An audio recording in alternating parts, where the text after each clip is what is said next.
Hey there, good people. It's your Crippled Critic, and this week I want to talk about the new game called Inside.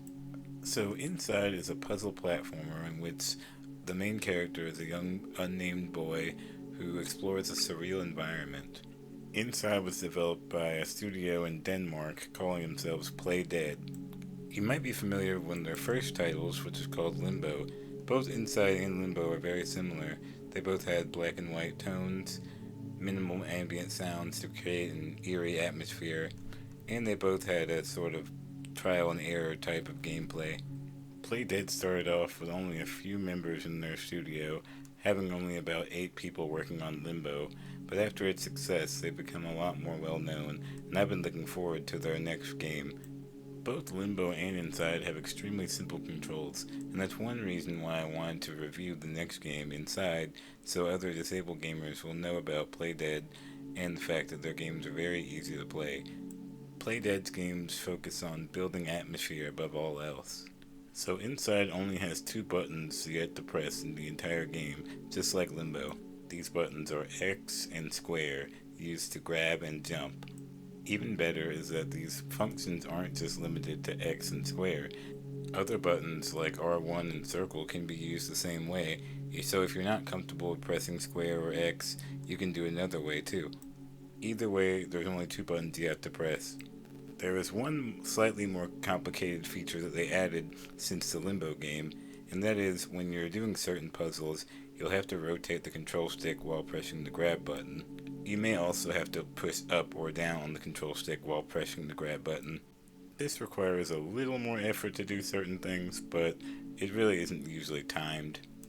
Still, I can most certainly say that gamers with fine motor skill impairments shouldn't have any trouble at all playing this game. The only other option you can change in the menu is the brightness. The game can get pretty dark, but if you need to, you can move the brightness up, and I think gamers with visual impairments should be fine. Since colors in this game are used sparingly, the color red really stands out. As far as I can remember though, knowing if an object is red or not shouldn't stop you from solving any puzzle, so I believe that colorblind players shouldn't have any problem at all playing Inside. Good news for gamers with hearing impairments, there are no subtitles included, but they're not needed because the game has no lines of dialogue in it. Like other games with horror themes, the music in the game does help build the atmosphere, but it's not important to beat the game. Deaf players will still enjoy the game, they might just experience it very differently. So while Limbo had you in a creepy purgatory world, Inside has you in a dystopian future run by an evil government. In the same vein as something like 1984.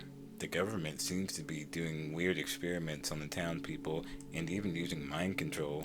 You, the main character, seem to be the only one who has escaped their clutches. So many things can kill you too. Attack dogs, soldiers, and just like Limbo, you can die in horribly twisted ways. I guess that's part of the fun. Inside has a lot of very unique puzzle mechanics, my favorite being one you can get later in the game where you, the main character, have the ability to control the citizens with your own bit of mind control, like a puppet master. It was super creepy.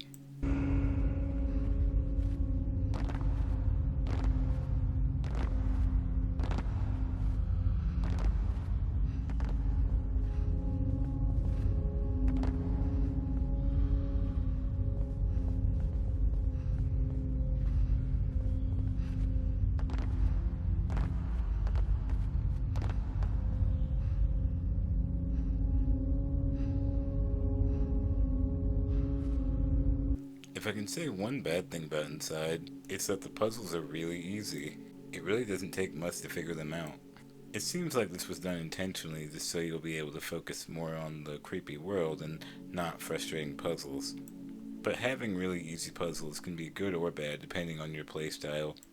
The atmosphere is the best part of Inside. Really disturbing, strange environments, and having a bigger budget this time around really improved things. There are so many more environments, and it just helps to give you that feeling of dread, not knowing what's going to come around the corner next. One of my biggest problems with Playdead's last game, Limbo, was that About halfway through the game, it stopped being a platformer with horror elements and instead became a game about solving mechanical puzzles. Inside does not have that problem at all. From start to finish, Inside has a very consistent tone throughout. Now, don't get me wrong, there are plenty of mechanical puzzles in Inside, but even when you're doing these puzzles, there's always that feeling of something lurking, danger nearby. So Inside is a great platformer that's got an atmosphere that's unnerving. It might be a little too easy at times, but gamers with all types of disabilities can play this game without any trouble, and I really recommend playing other Playdead games too, like Limbo. Well, thanks for watching, guys, and I'll see you later.